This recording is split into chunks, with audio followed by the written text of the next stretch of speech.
Together, let's embark on a scientific exploration of yoga, where you are the scientist, your heart is the laboratory, and you are the outcome.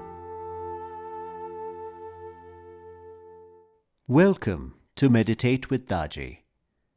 This week, we continue our series where Daaji explores the fundamentals of heartfulness practice.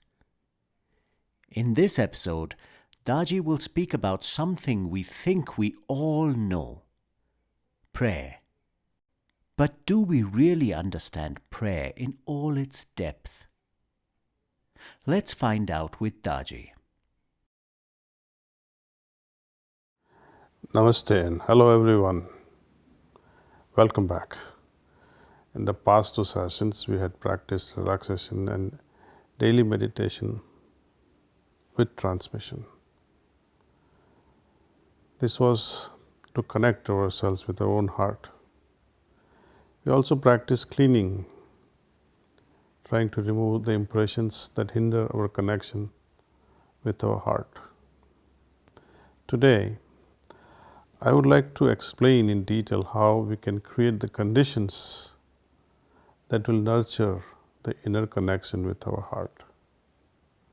It is easy to create the connection, but also it's, I think, equally simple and easier to keep nurturing and making this connection stronger. The process is very simple. Let's understand what happens. Generally, after meditation, the deep state of meditative consciousness, also called samadhi in ancient literature, lasts for a few seconds or few minutes. How to make it possible that this high level of meditative consciousness rests with us, for longest duration possible during the daytime? I will explain and then we will meditate together. Our practice of meditation must result in meditative state. Even when we are not meditating, that is, when we are at work or going about our daily activities, and especially while sleeping, the meditative state must accompany us for longer and longer durations of the day and the night. So, how to foster this? The key to that is to create a cycle of constant connection with the heart. How do we create that cycle of constant connection? First, we start the day with morning meditation. Soon as we wake up, we try to offer to our own self a kind of a reminder that yes, I'm going to meditate. I like to connect with myself. It is like auto-suggestion to yourself. And as we remember to unite with our heart, we are setting the tone and direction for our day. Next, the cleaning technique. It is ideal to do our cleaning at the end of day's work, because during the day we acquire many impressions in the form, as repetitive thoughts, emotions, inner disturbances, etc. So we want to remove them so that we clear our inner space, our heart space. Cleaning also ensures that our work life and its stresses don't spill into our family and family life. Finally, at bedtime, just before we sleep, we do a short meditation, a prayerful meditation. We meditate for a few minutes, bringing our attention to the light in our heart like we do in the morning. And we set our intentions, which is to be attuned to our heart at all times and be one with the highest potential that is within us. If possible, you can scan through all the day's activities, see where we went wrong, see where we need to improve, and resolve at that time through this meditation in a very subtle way, in a very gentle way, how not to repeat the same mistake again. This resolution is improvement. And such constant improvements in ourselves makes us better and better all the time. This is what I would like to call it as continuous improvement. So, at bedtime, we kindle our longing for this inward connection to deepen, knowing that the guidance we need is also within our heart. Our heart is now our guide. As we go to sleep, this connection continues in our subconscious, making it easier for us to meditate the next morning. Thus, we are also able to make use of the idle, unproductive hours of sleep. Sleep, no doubt, gives us rest. It helps us recuperate our system at a physical level. But now, we are trying to make use of these hours of sleep to our better advantage in improving our consciousness. In Yoga Shastra, we call going from susupti or deep sleep into turiya state, the fourth condition, which is highly described. Maybe in future we will be able to discuss more on turiya and turiyatit conditions, or the fourth and the stages lying beyond the fourth state. Anyway, first thing we do in the morning consciously is to connect, and last thing we do at bedtime is to bring this conscious connection with ourselves into the subconscious while we go to sleep. And over time, through repetition and through fashioning a routine, through the cycle of connection, we expand our capacity to be attuned to our heart and the highest potential within us at all times. That is also why I recommend that we got to fix a regular time. We should set aside a regular place for daily meditation or practice.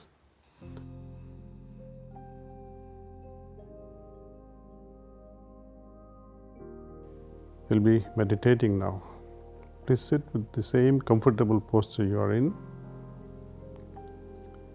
with your attention drawn very gently towards the heart.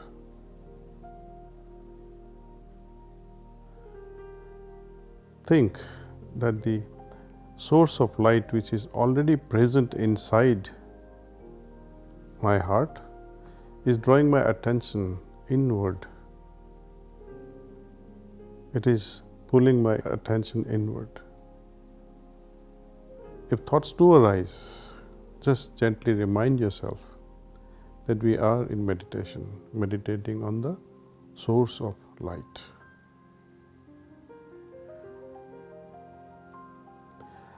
Let us rest our attention in the heart. Feel the longing that is there in the heart to be one and the highest one can be.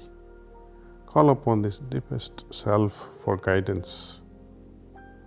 Try to go deeper within.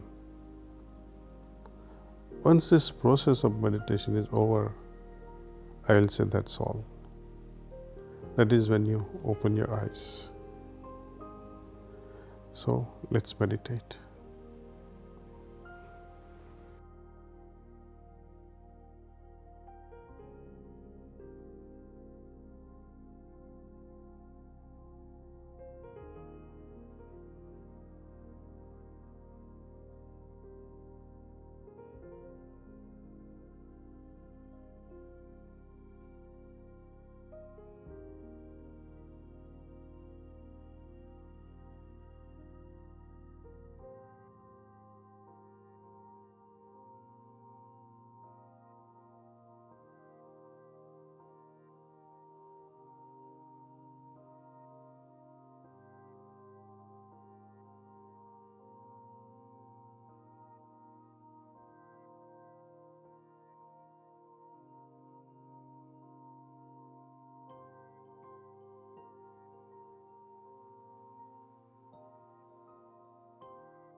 That's all.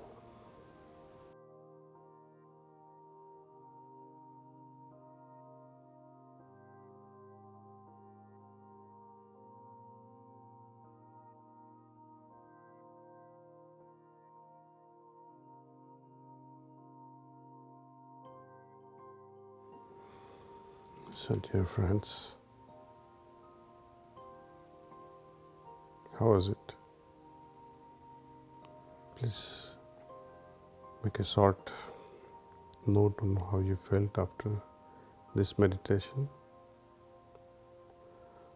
Often at bedtime, when I offer or I undergo this meditation at bedtime,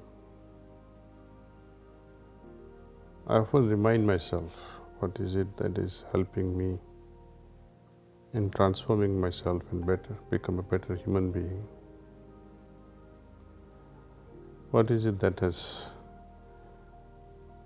actually drawn me back or pulled me back from my onward journey that is preventing in my evolution at a consciousness level? Doing unwanted things brings you down. Doing generous acts of kindness, compassion, empathy, all these things seem to be uplifting our spirit. Well, anyway, it is for each one of us to decide and conclude at the end of our day's activities just before bedtime, and remind ourselves what to do and what to avoid. Let's take a few moments and gently observe how you felt. Scan the whole system, your entire body, your mind, and your heart. Do you feel different now? Stay in this condition and allow it to settle in you. You can make some notes. Where was your attention during the meditation? How do you feel now? Any inspirations and ideas during meditation? We talked of how to methodically note down our observations and track our progress. Make telegraphic entries in a journal. Of course, it will take more than one session to feel progress. But I emphasize that your condition, your confidence in mastering the techniques, in tracking and in validating the results of yourself is what Heartfulness meditation strongly recommends. We are now coming to the end of our session. Every day, you'll have newer and deeper and longer lasting experiences. I assure you, I promise you, you will have them. Like any other skill, meditation requires discipline.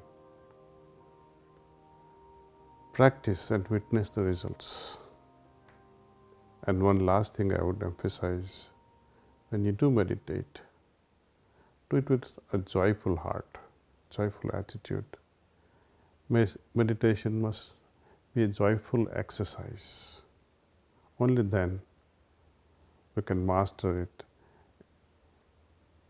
Thank you and namaste. You have been meditating with Daaji for a few months now on Astha Bhajan channel. We would like to present a few very useful books that Daaji has authored and published, so that you can read and enhance your understanding and make your spiritual practice better with each day. The first of these books is The Heartfulness Way by Daaji and Joshua Pollock. As we maneuver the many demands of a stressful lifestyle, we often sense challenges that seem difficult to overcome on our own. How do we find the wisdom, strength, and courage to be able to keep our balance and handle inner turmoil when things spin out of control? Ensconced in India's ageless spiritual tradition, Kamlesh D. Patel, or Daaji, presents some of the most practical ways to achieve a high quality of inner life through the Heartfulness Way.